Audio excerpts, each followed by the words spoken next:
हाँ जी, आगे बढ़ते हैं चैप्टर नंबर 3 में। चैप्टर नंबर 3 टर्मिनोलॉजीज की बात कर रहा है। पहले भाग में हमने इक्विटी मार्केट रिलेटेड टर्मिनोलॉजीज समझी थी।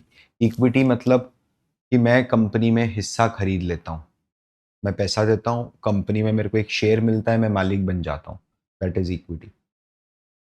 डेट का क्या मतलब है, what do mean by debt capital, और वो कैसे रेस करी जाती है। सभी लोग ध्यान से देखो, जब भी कंपनी अपना शेयर डाइल्यूट नहीं करना चाहती है, बहुत आराम से समझना है ना, डेट कैपिटल क्या है पता है।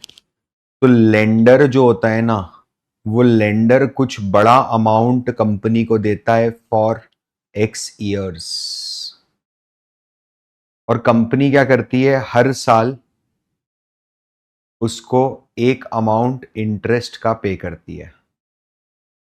एवरी ईयर कंपनी इंटरेस्ट पे करेगी और लास्ट में बड़ा अमाउंट पे करेगी। This is x years. ये अरेंजमेंट होता है पूरा का पूरा। अब ये कौन होते हैं जो किसी कंपनी को डेट कैपिटल प्रोवाइड करते हैं? बैंक्स हो सकते हैं, बिल्कुल हो सकते हैं, कॉर्पोरेट लेंडिंग होती है बैंक के अंदर। इंस्टीट्यूशंस हो सकते हैं, एनबीएफसीज है ना, वो लोन प्रोवाइड करते हैं। क्या कंपनी बॉन्ड और डिबेंचर इशू करके लेंडिंग रेस कर सकती है? बिल्कुल कर सकती है, करती है कंपनियां ऐसी। उसको क्या बोलते हैं? उसको पब्लिक लेंडिंग बोलते हैं। प्राइवेट लेंडिंग मतलब मैं किसी एचएनआई से जाके मिला, उससे लोन ले लिया।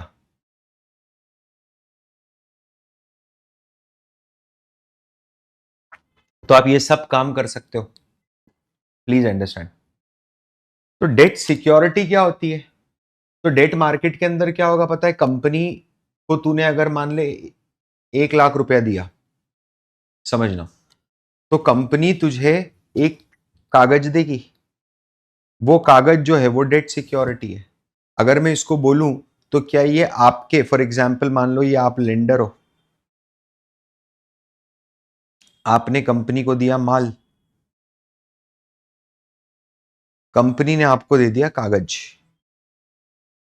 अब ये जो कागज है ना, ये बहुत पावरफुल है, थोड़ा समझना जरा इसको। कैसे ये कागज बड़ा पावरफुल है, प्लीज एवरीवन। ये कागज क्या आपको राइट देता है,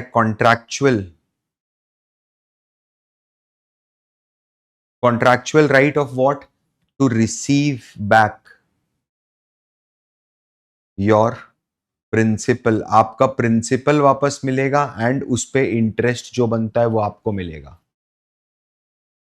अगर ये सिक्योर्ड है, मतलब ये जो लोन आपने दिया है, जो डेट आपने दिया है, ये सिक्योर्ड है, तो वो असेट, वो फैक्ट्री बिक जाएगी लेकिन आपको आपका पैसा वापस मिलेगा, डोंट वरी। ये होती है डेट सिक्योरिटी, है ना। तो एक लेंडर जो है, अगर वो लेंडर सिक्योर्ड लेंडर है, सिक्योर्ड अगेंस्ट स्पेसिफिक असेट,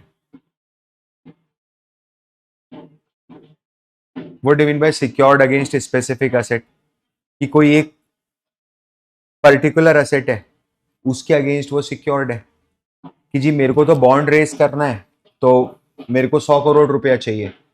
अब जब मैं लोगों से उस समय पैसा लेने गया तो लोगों ने शंका जाहिर करी कि भैया मैं तुमको दे तो दूंगा, जमानत क्या है वो बताओ, क्या चीज जमानत पे रखोगे। तो मैं बोलता हूं कि मेरी एक फैक्ट्री है 200 करोड़ की, वो रख लो। तो उस पर्टिकुलर बॉन्ड के लिए आपने वो फैक्ट्री गिरवी रख दी है, तो अगर आपने उस पर्टिकुलर बॉन्ड के ऊपर डिफॉल्ट करा, तो क्या वो फैक्ट्री बिक जाएगी और बॉन्ड होल्डर्स को पैसा मिल जाएगा? बिल्कुल मिल जाएगा, बहुत सिंपल सी बात है।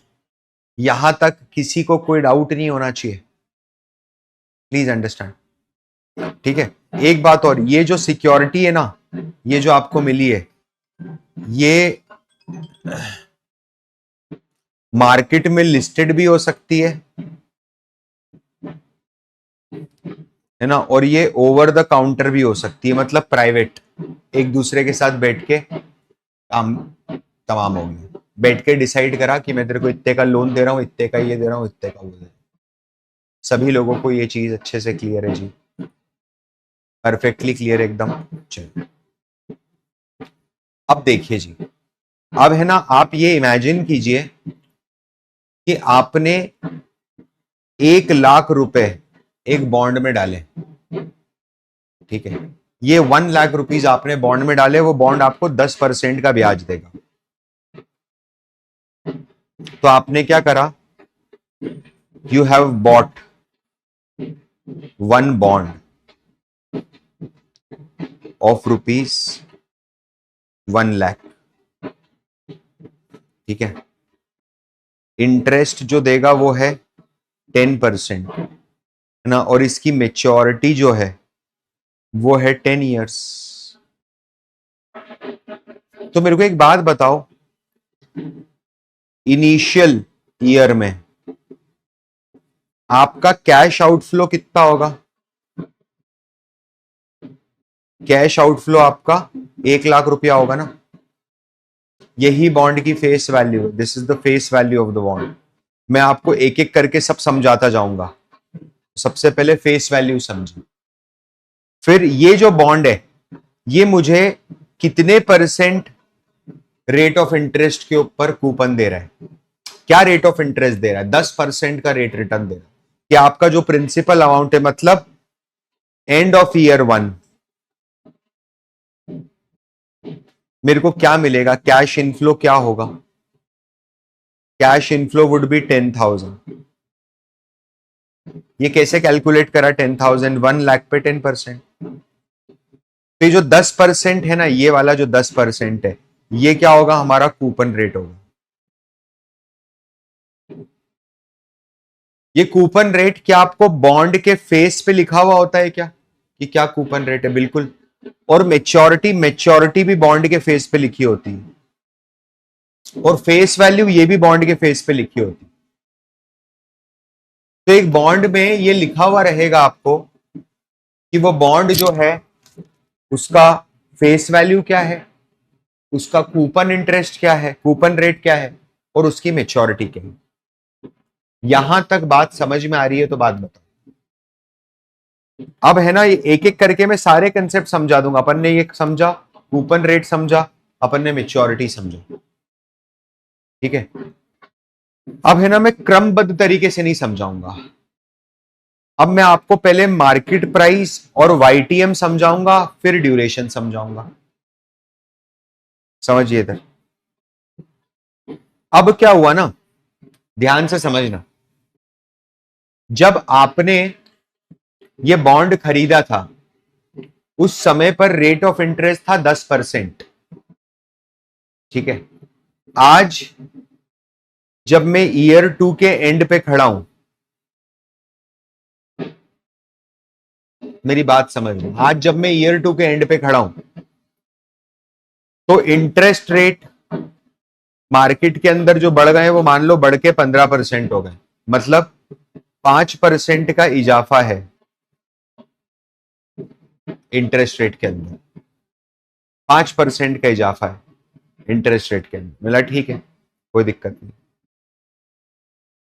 मेरे को एक बात बताओ, आपने आज से 2 साल पहले जो ₹1,00,000 10% के रेट पे डाल दिया, और बाद में बाजार में इंटरेस्ट बढ़ के 15% हो गया, आपको मन में खुशी हुई या मन में अफसोस हुआ? आपको मन में अफसोस हुआ कि यार ये क्या गड़बड़ हो गई अपने से। आपने सोचा मैं एक काम करता हूं, ये जो ₹1,00,000 का बॉन्ड है ना मेरे पास, ये बॉन्ड है मेरे पास, ये बॉन्ड है ना, मैं मार्केट में जाता हूं और बेचता हूं। मैंने बोला देखो ये बॉन्ड है, ये बॉन्ड आप मुझसे खरीद लो, ये बॉन्ड ₹1,00,000 का है। एक सेलर आया, एक बायर आया, उसने बोला ये बॉन्ड कितने में दोगे? तो मैंने बोला ₹1,00,000 में मैंने लिया था, ₹1,00,000 का ही दे दूंगा। तो उसने पूछा ये क्या रेट ऑफ रिटर्न देता है? तो मैंने बोला 10% का कूपन रेट है, 10% दे देगा। वो बोलता है छे चल हट, बाजार में 15% मिल रहा है। मेरी बात समझना, are you getting my point? तो कोई व्यक्ति इस बॉन्ड के ₹1,00,000 क्यों देगा? कोई भी नहीं देगा, आप भी नहीं दोगे ना। क्योंकि अगर आपके पास ₹1,00,000 डालने का ऑप्शन है, तो आप बाजार से जाके ऐसा बॉन्ड नहीं ले लोगे जो 15% में मिल रहा है आपको, जिसपे आपको 15% रिटर्न मिल रहा है। बिल्कुल सही बात है। तो टेक्निकली अगर आप देखोगे ना, तो आप फिर मैं ये बॉन्ड का सेलर हूं, मेरे को समझ में आया कि अच्छा मेरे बॉन्ड पे रेट ऑफ इंटरेस्ट जो है वो कम है और बाजार का रेट ऑफ इंटरेस्ट ज्यादा है, इसलिए कोई इसको 1 लाख में नहीं खरीद रहा है। तो मैं एक काम करता हूं, इसको है ना 90,000 रुपए कर देता हूं। एक बायर आया, बायर ने बोला कितने का है बॉन्ड? मैंने बोला 90,000 का बॉन्ड है। तो बायर मुझे बोलता है कि भाई 90,000 का बॉन्ड तो ठीक है, ये रेट ऑफ इंटरेस्ट कितना देता है? तो मेरा 10% देता है। तो बोले फेस वैल्यू क्या है? तो मेरा फेस वैल्यू तो 1 लाख है। देख रहे हो, अब पहली बार ऐसा हुआ जब फेस वैल्यू और मार्केट वैल्यू अलग अलग हो रही है, आप मजबूर हो रहे हो उसको कम करके बेचने में। बायर थोड़ा दिमाग लगाता है, बायर ये बोलता है कि यार अगर मैं मान लो 90,000 रुपए इसमें लगाता हूं तो मेरी जेब से जाएगा 90,000 रुपया, और मेरे को साल भर में कितना मिलेगा पता है? फेस वैल्यू पे 10%, 10,000 रुपया। मेरी बात समझिए, तो गया 10, आया 10, लगा 90, तो मेरे को जो रिटर्न मिल रहा है वो 11.11% मिल रहा है यार। जबकि मार्केट में अगर मैं 90,000 लगा देता हूं 15% के भाव से, तो क्या मेरे को 13,500 रुपए का ब्याज मिलेगा? सोच के देखिए, बिल्कुल मिलेगा। हाँ, तो मैं 90,000 में, बायर मना कर देता है कि मैं नहीं खरीदूंगा 90,000 में। आपको पता है इस बॉन्ड की फेयर मार्केट वैल्यू कितनी होगी? इस बॉन्ड की फेयर मार्केट वैल्यू होगी कि ये जो 10,000 रुपया इससे इंटरेस्ट मिल रहा है ना, इस बॉन्ड से 1 लाख पे 10%, वो 15% के बराबर, किस अमाउंट के 15% के बराबर है? मतलब व्यक्ति तब लेना शुरू करेगा मेरा ये बॉन्ड, प्लीज अंडरस्टैंड, जब मैं उसको ये बॉन्ड 666666 में बेचूंगा। कारण क्या है पता है? अगर मैंने इसको बॉन्ड 66,666 रुपए में बेचा तो गए कितने? 66,666 रुपए। आए कितना? 1 लाख का 10%, 10,000 रुपए। तो रिटर्न कितना निकल के आ रहा है? 15%। It is as simple as that. 15% का रेट ऑफ रिटर्न निकल के आएगा। क्या चीज समझ में आ रही है सभी लोगों को अच्छे से? है ना? तो एक्चुअल में क्या इंटरेस्ट रेट अगर मार्केट में कम या ज्यादा होता है तो उसका इंपैक्ट क्या बॉन्ड के मार्केट प्राइस पे पड़ता है क्या? बिल्कुल पड़ता है। इसका उल्टा करके देखते हैं, है ना? मान लीजिए ईयर 2 के एंड पे रेट ऑफ रिटर्न कम होके 8% रह गया। मैंने जब बॉन्ड में इन्वेस्ट किया था तब रेट ऑफ रिटर्न 10% था। हमने आपस में कॉन्ट्रैक्ट कर लिया तो मैं तो फ्री हो गया। मेरे को तो हर साल मेरे 1 लाख पे 10,000 रुपए मिलेंगे। लेकिन 2 साल बाद रेट ऑफ रिटर्न कम होकर 8% हो गया। आप खुश हो गए या दुखी हो गए? कलेजे को ठंडक पड़ गई। कलेजे को ठंडक पड़ गई मतलब कि यार मजा आ गया, अपन तो होशियार चंद है, चाचा चौधरी हैं। चाचा चौधरी कैसे हैं कि 10% पे अपन ने इन्वेस्ट कर दिया, देखो मार्केट में 8% का रेट ऑफ इंटरेस्ट है। अब आप है ना इसको बेचने गए, अब रेट ऑफ इंटरेस्ट कम हो गया है ना। अब ये जो बॉन्ड है 1 लाख का बॉन्ड है, 10% का कूपन रेट है, 10 ईयर्स की मेच्योरिटी है, 8 साल और बचे होंगे मेच्योर होने में, 2 साल तो खत्म हो गए। आप इसको 1 लाख पे बेचोगे क्या? सोच के देखो। अगर आपने इसको 1 लाख पे बेच दिया तो टैटू आर्टिस्ट के पास जाना और यहां पर मस्त एक सी लिखो कि मैं सर्टिफाइड हूं। क्यों सर्टिफाइड हूं? तूने अगर 1 लाख में बेचा तो जिसने खरीदा उसके मजे हो गए। आज अगर वो मार्केट में फ्रेश कैपिटल 1 लाख रुपए लगाता तो उसको कितना रिटर्न मिलता? 8% का रिटर्न मिलता। आज आपने उसको जब 1 लाख रुपए में 10% वाला बॉन्ड दे दिया तो उसको कितना रिटर्न मिल रहा है? 10% रिटर्न मिल रहा है। तो आप अब होशियार चंद हो गए। आपने बोला नहीं, अब 1 लाख में नहीं बेचूंगा, अब मैं 1 लाख से ज्यादा मैं बेचूंगा, 1 लाख से ज्यादा कितने, 1 लाख से ज्यादा कितने में बेचेगा? क्या फेयर मार्केट वैल्यू होगी इसकी? इसकी फेयर मार्केट वैल्यू वही होगी जो इसके ऊपर मिलने वाले 10,000 के कूपन को 8% के इन्वेस्टमेंट वैल्यू के बराबर रखे, यानी कि 1.25 लाख रुपए। मेरी बात समझ में आ रही है? मोटा मोटा क्लियर है सब लोगों को? तो आप इसको 1.25 लाख में बेचोगे, क्योंकि जो 1.25 लाख लगाएगा वो अगर 1.25 लाख में 8% का बॉन्ड मार्केट से जाके खरीदता है तो उसको कितना इंटरेस्ट मिलेगा 8% के हिसाब से? अरे बताओ, 10,000 रुपये मिलेंगे बराबर। अगर मैं ये 1 लाख वाला बॉन्ड 1.25 लाख में खरीदता हूं तो मेरे को कितना इंटरेस्ट मिलेगा इस बॉन्ड का? बॉन्ड की फेस वैल्यू 1 लाख, 1 लाख पे 10%, 10,000 में बराबर हो गया ना। बात क्लियर है? बिल्कुल सब लोगों को अच्छे से समझ में आ रहा है? तो मार्केट वैल्यू जो है ना वो डिपेंड करती है कि इंटरेस्ट क्या है, इंटरेस्ट रेट्स क्या चल रहे हैं मार्केट में। अब मेरी बात समझना, यहां पर है ना करंट यील्ड की बात है। एक दो तीन टर्म्स हैं वो थोड़ा समझने की कोशिश कीजिए। करंट यील्ड, देखो जब भी यील्ड की बात आती है ना तो कंपैरिजन हमेशा मार्केट प्राइस से होगा। इस बात को गिठान बांध लो। जब भी यील्ड की बात आती है तो कंपैरिजन हमेशा मार्केट प्राइस से होगा। करंट यील्ड मतलब मेरा अभी का कूपन कितना है और अभी का मार्केट प्राइस कितना है। अगर मेरा कूपन 10,000 है और मार्केट प्राइस 1 लाख है, जो कि मेरे फेस वैल्यू के बराबर है, तो मेरी करंट यील्ड और मेरी कूपन यील्ड, दोनों कूपन दोनों बराबर हो जाएगा। अगर मेरा कूपन तो मेरा फिक्स ही रहेगा 10,000, अगर मेरा मार्केट प्राइस कम होके 90,000 हो गया है तो मेरी करंट यील्ड बढ़ जाएगी। अगर मेरा कूपन तो फिक्स ही रहेगा लेकिन अगर मेरा मार्केट प्राइस बढ़ के 1,20,000 हो गया है तो मेरी करंट यील्ड कम हो जाएगी।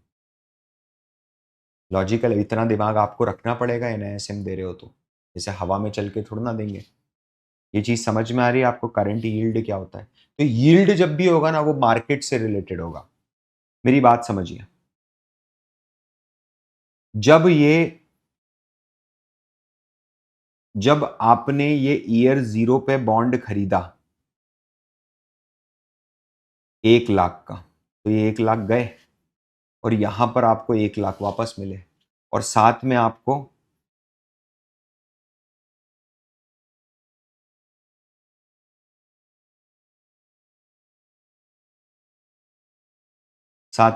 हर साल 10-10 हजार मिले। प्लस नहीं लिख रहा हूं मैं, ठीक है? तो जब आपने 1 लाख पे ये बॉन्ड खरीदा 10% कूपन रेट पे, और आपने इसको पूरा 10 साल होल्ड करा, और 10वें साल में इसको 1 लाख आपको वापस मिल गए, तो जो आपका यील्ड टू मेच्योरिटी आएगा ना, वाईटीएम, वाईटीएम बोले तो यील्ड टू मेच्योरिटी। अब ये क्या होता है पता है? ये होता है कि मैं स्टॉक को आज खरीदता हूं और उसको मेच्योरिटी तक होल्ड करता हूं तो मेरा कितना रिटर्न बनेगा। मैंने कब खरीदा? इनिशिएशन पे। कितने में खरीदा? फेस वैल्यू पे ही खरीदा। मेरे को वापस क्या मिला? फेस वैल्यू ही वापस मिली। तो जो मेरा कूपन रेट है ना वही मेरा वाईटीएम होगा। हमेशा ध्यान रखिएगा, अगर आपने फेस वैल्यू पे बॉन्ड को खरीदा एट इनिशिएशन और आपने फेस वैल्यू पे ही बॉन्ड को रिडीम कराया एट मेच्योरिटी, और आपको सिर्फ during the year coupon interest का बेनिफिट हुआ है, तो आपका जो वाईटीएम है वो कूपन रेट होगा। लेकिन मान लीजिए ईयर 2 पे जब ये बॉन्ड की कीमत गिर के 85,000 हो गई थी, तब मैंने क्या करा पता है? मैंने 85,000 में ये बॉन्ड को यहां खरीद लिया, तो मेरी जेब से लगे कितने? 85,000 लगे, है ना? और यहां पर मुझे मिला कितना? 1 लाख मिल गया भाई। और साथ में यहां पर क्या मिला? बीच में मुझे मिला 8 ईयर्स तक 10,000, मतलब 80,000। सोच के देखिए जरा, है कि नहीं? इसका सीएजीआर रिटर्न निकालना है अपने को। तो मेरा YTM 10% बना होगा या 10% से ज्यादा बना होगा, सोच के देखो। अरे मेरे भाई 10% तो तब बनता जब तू 1 लाख पे खरीद के 1 लाख पे बेच देता। तूने यहाँ 85 पे खरीदा और 1 लाख पे बेचा, तो 15,000 रुपए का कैपिटल भी तो गेन हुआ, तेरा एप्रिसिएशन हुआ, तो वो भी तो रिटर्न में आएगा। तो यहां पर तेरा जो इस केस के अंदर जब तूने डिस्काउंट पे खरीदा है ना, और फेस वैल्यू पे मेच्योर हुआ,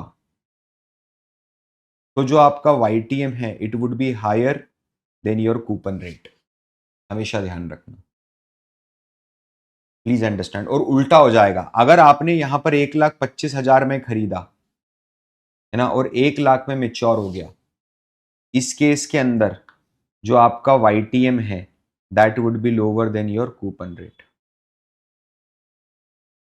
क्या यहां तक आप सभी लोगों को सब कुछ समझ में आ रहा है अच्छे से?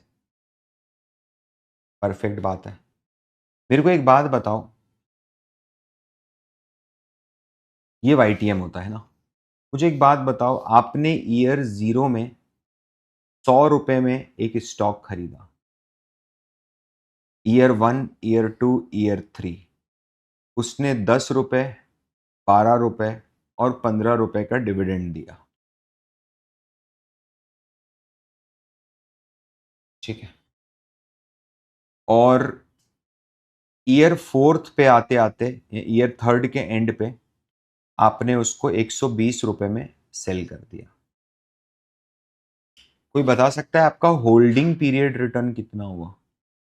होल्डिंग पीरियड रिटर्न मतलब ये 3 सालों का मिला के इकट्ठा आपने कितना रिटर्न कमाया? बिल्कुल बता सकते हैं। लगा कितना था? 100 रुपया लगा था। 3 साल का डिविडेंड कितना आया? 10 + 12 + 15, ये तो डिविडेंड आया। खरीदा 100 में, बेचा 120 में, तो क्या ये भी खरीदा 100 में, बेचा 120 में, खरीदा 100 में और बेचा 120 में, तो ये 20 रुपया जो हुआ, क्या ये कैपिटल गेन हो गया मेरा? देखो 10 रुपए, 12 रुपए, 15 रुपए, ये तीनों तो मेरा ईयर 1, ईयर 2, ईयर 3 का डिविडेंड है ना। 100 रुपया मेरी जेब से मैंने लगाया था, 100 में खरीदा, 120 में बेचा, तो 20 रुपए का कैपिटल गेन हुआ। तो ये सब का टोटल करिए आप, कितना हो रहा है ना? 37 + 20, 57। तो आपका 3 साल का होल्डिंग पीरियड रिटर्न क्या 57% बना? क्या 57% बना? यहां तक बात समझ में आ रही है सभी लोगों को अच्छे से? पक्की बात, एकदम क्लैरिटी के साथ समझ में आया है होल्डिंग पीरियड रिटर्न क्या होता है? होल्डिंग पीरियड रिटर्न समझ में आया? Now understand this. Redemption of bond मतलब जब मेच्योरिटी के ऊपर पैसा फेस वैल्यू वापस मिलेगा। मोस्टली जो बॉन्ड्स होते हैं वो रिडीम एट फेस वैल्यू ही होते हैं। अब थोड़ा ड्यूरेशन समझना। ड्यूरेशन क्या होता है पता है? जैसे duration is an indicator. Duration क्या, आप ऐसा समझ लो अभी एक इंडिकेटर है। क्या इंडिकेटर है? कि अगर किसी बॉन्ड का ड्यूरेशन ज्यादा है तो उस बॉन्ड का जो सेंसिटिविटी है टुवर्ड्स इंटरेस्ट रेट वो हाई है। और एक बॉन्ड है जिसका ड्यूरेशन कम है तो उसकी लो सेंसिटिविटी है। मैं इसको समझा के बताता हूं आपको। मान लीजिए ऐसा हो कि आपने 1 लाख रुपए के बॉन्ड खरीदे, इसका जो ड्यूरेशन है वो हाई है और इसका ड्यूरेशन जो है वो लो है। आपने जब बॉन्ड खरीदा तब 10% पे खरीदा। अभी क्या है, जो करंट का इंटरेस्ट रेट है, जो करंट का इंटरेस्ट रेट है वो कम होके 9% हो गया। तो डेफिनेटली मेरा बॉन्ड ज्यादा कीमती है, मेरे बॉन्ड की वैल्यू बढ़नी चाहिए। तो इस केस के अंदर क्या होगा पता है? वो बॉन्ड की वैल्यू बढ़ के 1,10,000 होगी और इस केस के अंदर वो बॉन्ड की वैल्यू बढ़ के 1,07,000। एक एग्जाम्पल लिया मैंने, 1,07,000। क्यों पता है? क्योंकि इंटरेस्ट रेट यहां पर जब 1% कम हो रहा है तो यहां पर क्योंकि मेरा ड्यूरेशन कम है तो मेरा बॉन्ड की वैल्यू कम बढ़ेगी, और यहां पर जब इंटरेस्ट रेट कम हो रहा है और मेरा ड्यूरेशन हाई है तो मेरे बॉन्ड की वैल्यू ज्यादा बढ़ेगी। क्या आप लोगों को ये समझ में आ रहा है कि ड्यूरेशन क्या होता है? Duration is nothing but sensitivity of interest rate with bond price. यहां तक सभी लोगों को अच्छे से क्लियर है? परफेक्टली क्लियर है अच्छे से एक एक चीज? थोड़ा सा जरा समझना। जीरो कूपन बॉन्ड्स क्या है वो समझिए। What is zero coupon bond? ये बॉन्ड है ना, आपको कोई हर साल ब्याज नहीं देगा। नॉर्मल बॉन्ड में क्या होता है, आप ईयर जीरो में 1 लाख रुपए डालते हो और ईयर एंड में आपको 1 लाख, 10 साल के बाद आपको 1 लाख मिलता है, और 10 साल तक हर साल 10,000 का कूपन मिलता है। यहां पर कोई कूपन नहीं मिलेगा।